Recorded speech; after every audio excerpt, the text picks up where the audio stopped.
Astaghfirullahalazim allazi la ilaha illa huwa ana abduka wa ana ala ahdika wa alayka nasta'in. A'udzu bika min syarri ma laka bi ni'matika alayya wa illa ta'ala.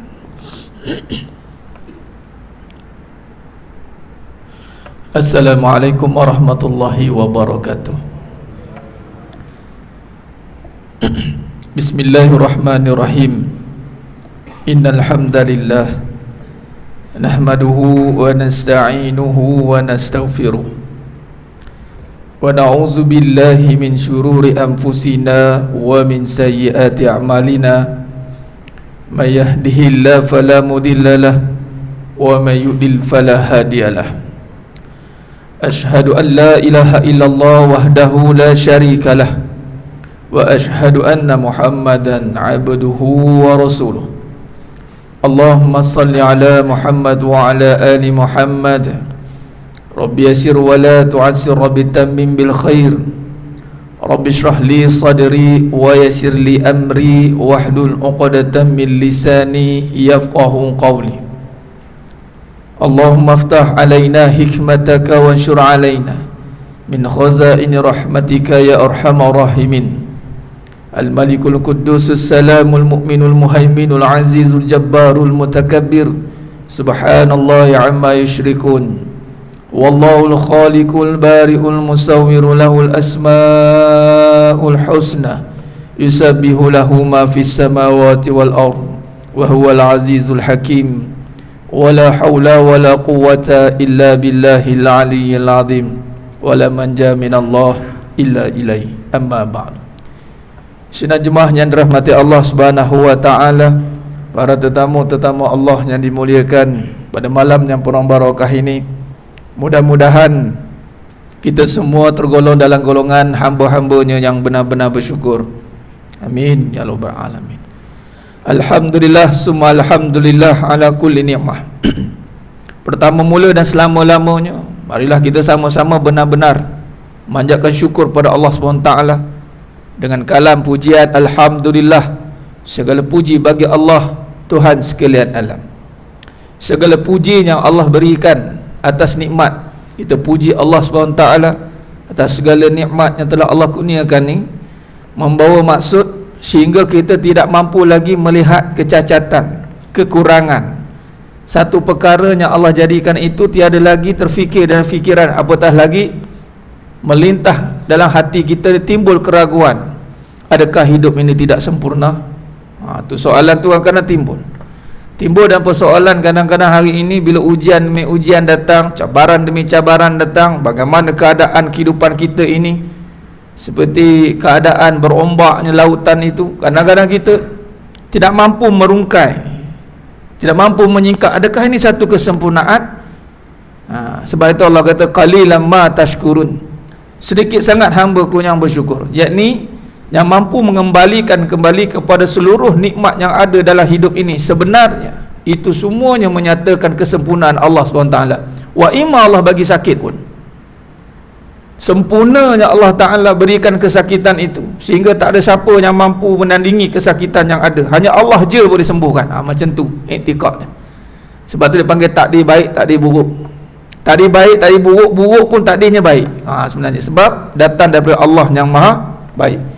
Ini iktikad yang kita kena bina, tuan-tuan sedang jemaah mata Allah SWT dalam hidup ini. Apatah lagi dalam perbincangan kita hakikat kehidupan ini, kita mengkaji semula atau mentafsir kehidupan ini. Biasa kita tafsir Al-Quran, kemah dah, cantik dah, kita belajar tafsir Quran dan kita kaitkan dengan kehidupan. Tapi kadang-kadang bila kita nak tafsir kehidupan secara langsung, kita terus nak ambil contoh kehidupan yang sakit, kadang-kadang tu terkucil kita dalam mentafsirnya. Bila kehidupan yang Allah uji dengan sakit, keadaan tu seperti macam Allah tak menyertai kita lah. Kadang-kadang tu dia kena kait balik dengan Quran. Tapi apabila kita ada kaedah ataupun kaifiat ataupun qawaid ataupun apa maqasid, macam-macam lah nama, dalam kehidupan ni dia ada kaedah dia, tuan-tuan. Kalau kita tak nak salah tafsir kehidupan, maka ikutlah kaedah yang dianjurkan. Apa kaedahnya? Khuluqul karim, akhlak yang mulia. Kaedah mentafsir kehidupan itu mesti bersandarkan pada akhlak Nabi SAW. Saya selalu ulang perkara ni, dan ini agenda yang sangat besar. Innama bu'istu liutammima makarimal akhlak. Nah, tidaklah sesungguhnya Nabi SAW itu diutuskan itu untuk makarimal akhlak, untuk memuliakan atau mengislahkan perangai, perbuatan yang mana yang sering melihat kejadian ni ada je tak kena, itu perbuatan tak betul, ada je sebab tak kena, lala sekali habis dihancurkan semua. Bila dah ada yang tak kena tu, manjang tak kena, ada dah benda yang dia akan buat sampai benda tu rosak. Contoh manusia ni, dia kemas dah ciptaan dia, cantik dah ciptaan manusia. Laqad khalaqnal insana fi ahsani taqwim, cantik, kemas. Tapi kerana manusia ni gagal memahami manusia ni sempurna dengan mengikut kehendak Allah, maka dia gagal, dia masuk dalam lembah nafsu, maka dia buatlah benda yang Allah tak suka. Akhirnya rosaklah manusia itu. Itu masuk dia. Jadi sedang mata Allah SWT, maka dipecahkan perbincangan itu pada 4 usul yang besar. Dan kita dah melepasi pada fasa yang pertama tu siddiq, amanah, fatonah, tabliq. Hari ini nak masuk pada amanah. Saya nak ringkaskan perbahasan, sebab kalau siddiq ni panjang lebar. Ditakdirkan insya-Allah habis syarah kitab ni, kita akan lebih memperhalusi, mendetailkan tentang siddiq ni. Asas kehidupan yang pertama tu siddiq, tuan-tuan. Tafsir kehidupan dengan kebenaran, jangan dengan pengalaman. Pengalaman belum tentu mengajar erti kebenaran, belum tentu, tuan-tuan. Sebab tu bila datangnya agama dinul haq, menghancurkan pahaman-pahaman nenek moyang, tu dia. Hati-hati, ada yang boleh pakai, ada yang tak boleh. Untuk selamat, kaji kebenaran, kemudian baru pilih yang mana benar, yang mana batil. Kebenaran. Belajar dengan pengalaman semata-mata, maknanya dia akan jadikan dunia ni sebagai dia punya guru lah. Jatuh bangun, dia belajar, dia tengok benda, kemudian dia kaji sendiri, dia tafsir sendiri. Memang Quran dia tak tafsir mana-mandai, tapi kehidupan dia mana-mandai tafsir. Sehinggalah dia buat satu pahaman yang mengganggu keyakinan dia. Sebagai contoh bab rezeki, tuan. Dia kaji, dia tengok bab rezeki ni, tengok dia kaji, punya rezeki tak boleh datang sendiri, dia kena atas kita juga pula. Kalau kita tak buat, tak jadi. Jadi rezeki datang mana? Ada kita lah, kata. Kita tu siapa? Kita lah. Dah rezeki bubuh kat manusia. Sebab apa? Sebab kita tengok tak boleh. Kalau kita tak buat apa-apa, tak datanglah rezeki tu. Takkanlah rezeki datang bergolek. Kita pun cakap tu haiwan tu. Tu haiwan. Dah haiwan tu siapa jaga? Dia mula pening. Yang bergerak tu haiwan, berusaha, berjalan, digerakkan. Allah suruh belajar dengan haiwan bagaimana Allah takbir rezeki haiwan, yang mana haiwan yang tidak punya akal pun survive, yang manusia ada akal, patutnya boleh survive lah. Akal memikirkan kebesaran, itu siddiq ni. Akhirnya sepatutnya bila guna akal, guna iman, dia mampu memahami kebenaran rezeki datang dari Allah. Punya tawakalnya makhluk lain selain Allah, selain manusia ni, yang ini seperti burung, bertawakalnya mereka kepada Allah SWT sehingga Allah cukupkan rezeki. Itu masuk dia. Tawakal yang maksudnya menyerahkan urusan sehingga tak adalah satu binatang pun mengungut bab rezeki, tak ada. Walaupun dia pun tak tahu besok makan apa. Ada jumpa kucing bertepiaran di tepi jalan, merenung nasib masa depan, tak tahu ke mana pergi. Tak ada lagi, tuan-tuan. Mereka begitu optimis, keluar pagi, zoom, balik tak tahu ke mana pergi. Begitu haiwan-haiwan ni Allah nak ajar, bukannya tengok haiwan pun berusaha, kalau tak bergerak haiwan mana dapat rezeki. Allah nak ajarnya Sebab tu menilai kehidupan, hati-hati, sebab ada ketika kita menilai dengan kebendaan. Di sinilah penting bila kehidupan mula dengan siddiq. Ini akidah, menghancurkan fahaman-fahaman yang bertuhankan benda, kembali meletakkan kesucian, keyakinan, dengan bahawa rezeki itu datang hanya dari Allah, asbab kita berusaha, itu saja, asbab saja, melalui je. Ni panjang lagi cerita dia ni.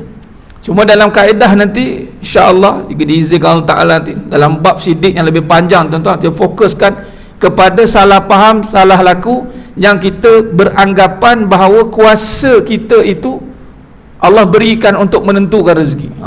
Contoh, tak usaha tak dapat, usaha mesti dapat, sehinggalah keluar statement, niaga lama-lama tak jadi jutawan. Apa cerita? Dah bising orang. Dia ingat niaga tu memang confirm jadi jutawan dengan mak. Dia marah, kau ni kenapa kerja tak dapat duit banyak? Dia ingat kerja confirm dapat duit. Berapa ramai orang berusaha siang malam pagi petang. Kadang-kadang kita duduk depan online dah, picit sikit, transfer.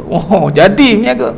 Ada setengah orang Allah takdirkan, kadang-kadang kita tak tergamak nak fikir cara dia usaha cek rezeki tu. Ya Allah, macam ni cara pun ada.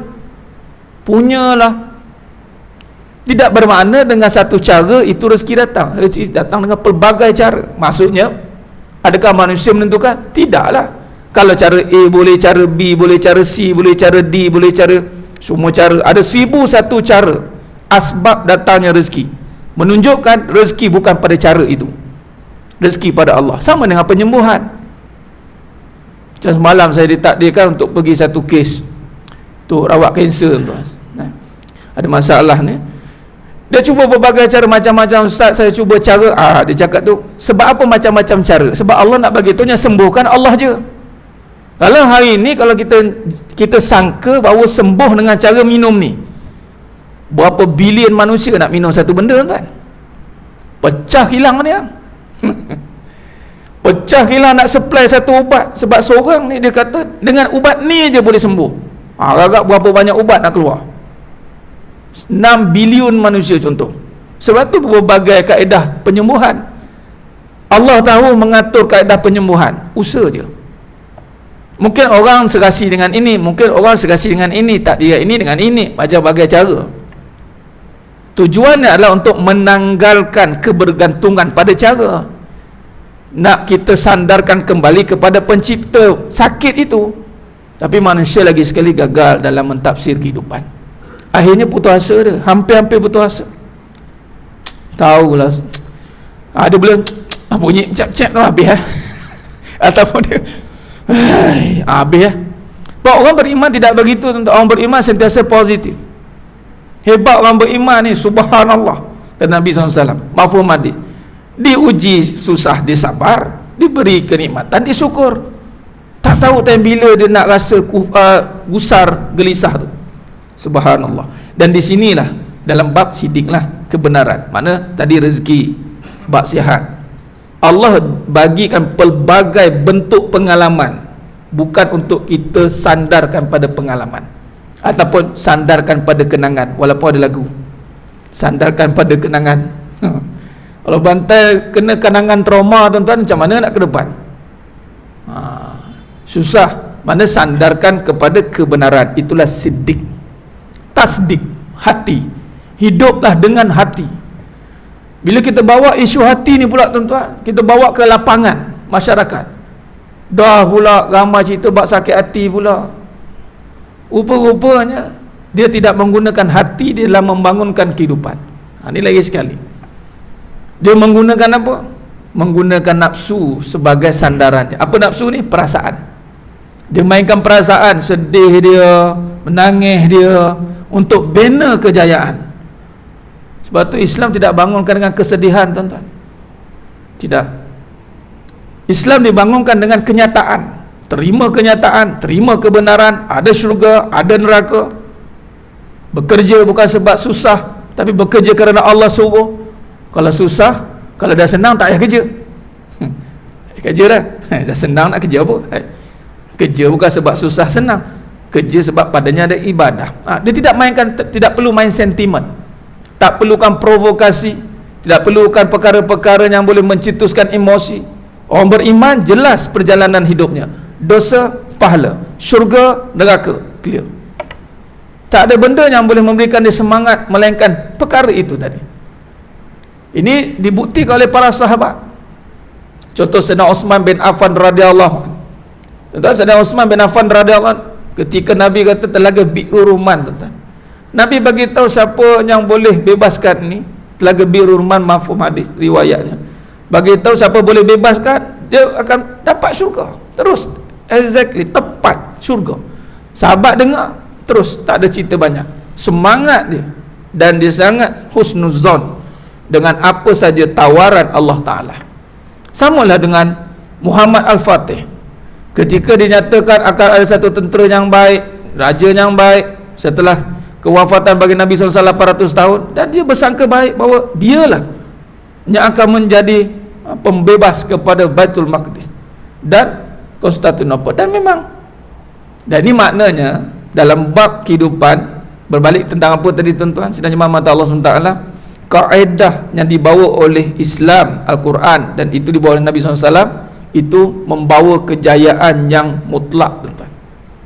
Hari ini mungkin kita tersandar ataupun kita berpaling kepada kebenaran, kita lihat kebenaran. Itu tidak melalui fasa siddiq. Siddiq itu benar, jujur. Jujurlah dalam kehidupan ini. Apa yang benarnya? Pahala. Buat sebab pahala. Boleh sebab pahala, Ustaz? Bolehlah, sebab Allah jua. Nak dapat pahala mesti kena ikhlas. Mana tidak boleh, mana boleh dapat tak ikhlas tapi dapat pahala. Allah jua tu, pahala, syurga, neraka, Allah jua. Dan itu yang benar. Baik. Maka bila kita clear bab tu, tuan-tuan, maka datanglah prinsip yang kedua, kaedah yang kedua. Setelah dibangunkan kefahaman yang benar di dalam kehidupan, maka datanglah amanah di dalam melaksanakannya. Amanah kita di dalam menterjemahkannya. Ini diterjemahkan dalam tajuk yang lebih khusus, hablum minallah wa hablum minan nas. Hubungan dengan Allah, hubungan baik, hablum minallah wa hablum minan nas. Apabila kita sudah bina kefahaman yang benar melalui jalan apa? Jalan ilmu. Sebab tu dalam Islam meletakkan ilmu ini satu kewajipan.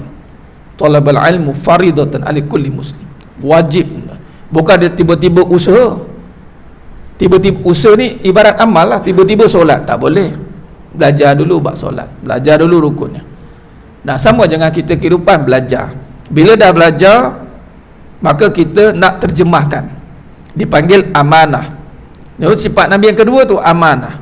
Baik, dalam di sini amanah yang dimasukkan di sini adalah bagaimana kita amanah di dalam meletakkan Allah di dalam segala kehidupan kita. Meletakkan maknanya hubungan kita dengan Allah. Pertama, dan barulah hablum minan nas, itu yang kedua. Sebab kita dah faham tadi, dalam bab siddiq, rezeki itu dari Allah. Kalau kita kata rezeki itu dari manusia, maka kita akan pecah amanah, khianat janji dengan Allah. Allah janji, kita janji nak taat dengan Allah. Ketika Allah panggil, kita tak datang. Khianat janji. Kata nak pancual ni, pancual datang mana? Kita janji dengan kawan nak datang, katalah pukul 3. Tiba-tiba tunggu tak datang. Oh, ni khianat dengan aku ni. Aku punya tunggu lama, kau tak datang, kenapa? Ibarat begitulah, tuan. Nah, maka hablum minallah ini dibina dengan baik, dengan jelas setelah dimasukkan kefahaman yang mana melibatkan keimanan, faham tentang keimanan. Maka di situlah antara ayat yang dikaitkan dalam perbahasan ini adalah surah Al-Hadid ayat 4. Wa huwa ma'akum aina ma kuntum. Sesungguhnya dia, yakni Allah, bersama dengan kamu di mana kamu berada. Contoh orang kata kat mana pun rezeki ada, jangan risau. Kenapa kata begitu? Kerana rezeki itu milik Allah. Itulah datang di mana bumi dipijak, di situ langit kujunjung. Tuan-tuan, kalau kisah Nabi Khidir AS ni, mana dia berpijak tempat dia, hijau tempat, tuan-tuan. Orang beriman ni, tuan-tuan, subhanallah. Cubuklah jangan kisah bagaimana Nabi Ismail AS yang Siti Hajar. Padang jarak, padang terkukur, tuan-tuan. Tapi bila bertapaknya orang yang beriman pada suatu tempat, maka tempat itu akan hidup subur. Kalau tuan-tuan boleh pergi sedang jemaah mata Allah SWT, ni tengah PKPP ni payah sikit lah, boleh lah walaupun tak boleh, tuan pergi ziarah tempat-tempat yang ada padanya wali, aulia, makam-makam. Contoh, tuan-tuan tengok tempat, apa ciri tempat tu subur? Ada sumur. Apa ciri tempat tu subur? Ada sumur, telaga. Makatul Mukarramah, siapa ke sudah tak habis-habis air dah. Pergilah mana-mana tempat tuan-tuan yang ada kaitan dengan aulia, orang saleh, mesti ada sumur. Saya tak ada ni, Allah izinkan, pergilah. Sini pun ada makam wali di Allah, saya lupa tempat, Melaka Pindah, Datuk Maharaja Lela. Berdekatan dengan makam dia tu. Di sini macam biasalah di Indonesia, kalau sebut makam di Indonesia tu hidup tempat dia. Sebab apa? Macam-macam pesen lah ada kat sana. Tak apalah, nak cerita ni Datuk Maharaja Lela dekat Melaka Pindah tu, tak jauh. Berdepan dengan tempat dia tu ada satu dipanggil telaga, Allah lupa saya. Dan telaga tu tak pernah kering sampai ke hari ini. Sudah 500 tahun. Dan diceritakan kalau letaknya penduduk kampung situ, ketika di saat Melaka tak ada air, ke situ tumpunya. Dan tempat tu digali oleh Datuk Maharaja Lela. Telaga tu, apa nama telaga tu? Allahumma salli ala Muhammad. Saya lupa. Saya ingat, saya cerita balik. Telaga tu saya pergi, saya ambil gambar. Nah, dan saya perhati tengok di mana Allah kita berada, di situ kekuasaan Allah akan bersama dengan kita. Dan memang subhanallah, tengok ada telaga. Saya pun pergi, alhamdulillah Allah izinkan, ni dah cerita lama lah, pergi makam wali, pergilah satu-satu tempat saja pergi tengok kan. Setiap tempat makam mesti ada telaga, mesti tuan-tuan. Dan masjid ni, masjid ada dah kolah dah ke dah tutup, ada kan.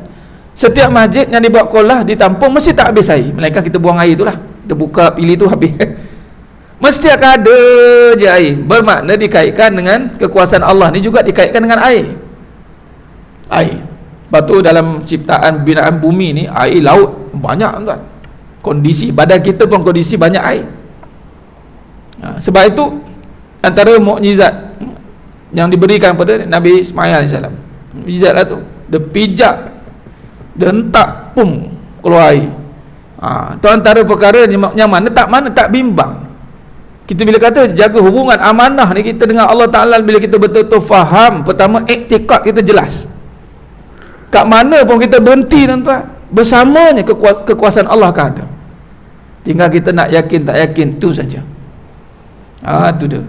Lah nak pula kita doa solat duha yang jauh, yang di langit kau turunkan, yang di bumi kau keluarkan, yang jauh kau dekatkan, yang dekat kau rapatkan. Subhanallah, doa luar biasa tuan-tuan.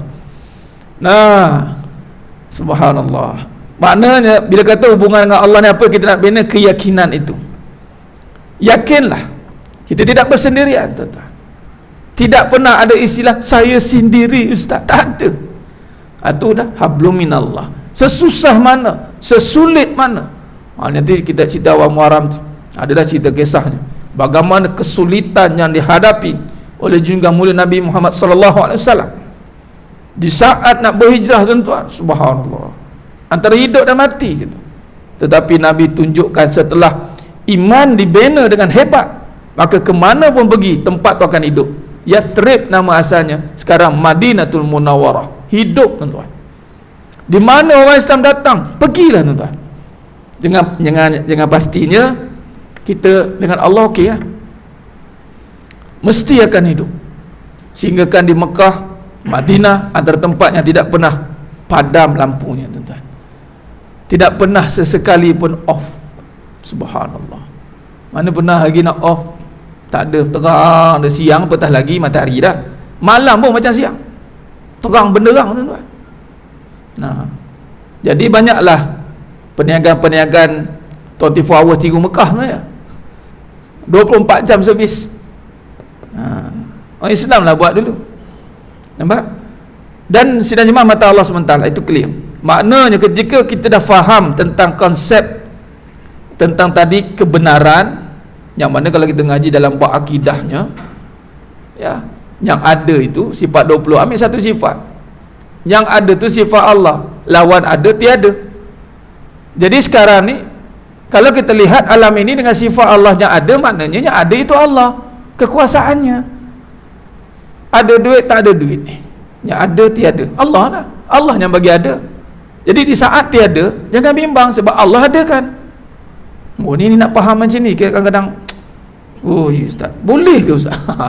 dia soalnya allazi yuwaswisu fi, hati ni cerita. Nampak sidik tu panjanglah cerita sebab ada perkara-perkara terutama dalam kata-kata yang kembali mengguncang keyakinan kita.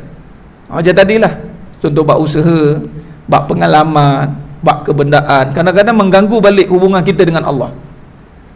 Bukan dengan manusia sangat, tuan-tuan. Contoh, kita berniaga, katalah kita dah siapkan peralatan kita. Kita katalah, ya ustaz, kita kena buat semua benda. Ya, okey, baik, saya terima. Soalan, yang nak datangkan manusia tu siapa? Marketing lah. Okay. Kalau marketing yang mendatangkan manusia, kita buat marketing sama-sama, hasilnya sama tidak? Tak sama, tuan-tuan. Buka niaga sama-sama kiri kanan, adakah hasil duitnya sama tidak? Tidak. Kita boleh menyediakan semua peralatan dengan harapan inilah usaha yang kita ada, mesti orang datang. Tiba-tiba dah siapkan semua peralatan, tak datang orang. Kita pun kata, ini mesti ada orang dengki. Dah dengki pula perginya. Soalannya, dia faham tak siapa yang datang ke orang? Macam Makkah lah tuan-tuan, ketika Nabi Ibrahim AS nak panggil semua umat satu dunia nak datang mengerjakan haji kan, satu perkara yang boleh ke? Macam tu. Tapi sebab sami'na wa ata'na, panggil. Tengok sekarang datang macam mana tuan-tuan. Nyari-nyari kita tak ada haji tahun ni, ada juga alhamdulillah 1,000 orang jadilah. Tuan-tuan senerjemah mata Allah SWT. Dalam bab amanah ni kita akan lebih terperinci tentang membangunkan kembali kehidupan kita dengan keyakinan. Tadi kita dah faham kebenaran. Soalan sekarang adalah bagaimana yakin kita pula. Kembali kepada kefahaman kita pertama, dia berhubung kait. Kita akan pecah amanah bila kita tidak yakin pada Allah. Itu je. Nak buat dah janji ni nak buat benda baik ni, tapi sebab tak berapa nak kemas tadi kat sidik, maka di saat ditawarkan yang haram, maka dia ambil. Itu tak jaga hubungan dengan Allah lah tu. Dia mungkin nak jaga hubungan dengan manusia, tetapi dengan Allah gagal semuanya. Allahumma salli ala Muhammad wa ala ali Muhammad. Baik, seterusnya juga ayat yang kita boleh kaitkan dengan perbincangannya, surah Al-Qaf ayat 16. Sesungguhnya kami lebih dekat kepadanya dari urat lehermu. Bila sebut tentang hubungan dengan Allah ni tuan-tuan, kita nak menyatakan bahawa betapa dekatnya kuasa Allah itu lebih dekat daripada urat leher kita. Urat leher nampak tidak? Tidak. Di mana urat leher? Wallahualam, tak nampak ustaz. Bila tak nampak, dekat sungguh. Dekatnya urat leher, kekuasaan Allah Ta'ala itu lebih dekat pada urat leher. Maknanya kita di bawah kekuasaan Allah, tidak akan pernah dibiarkan sendirian.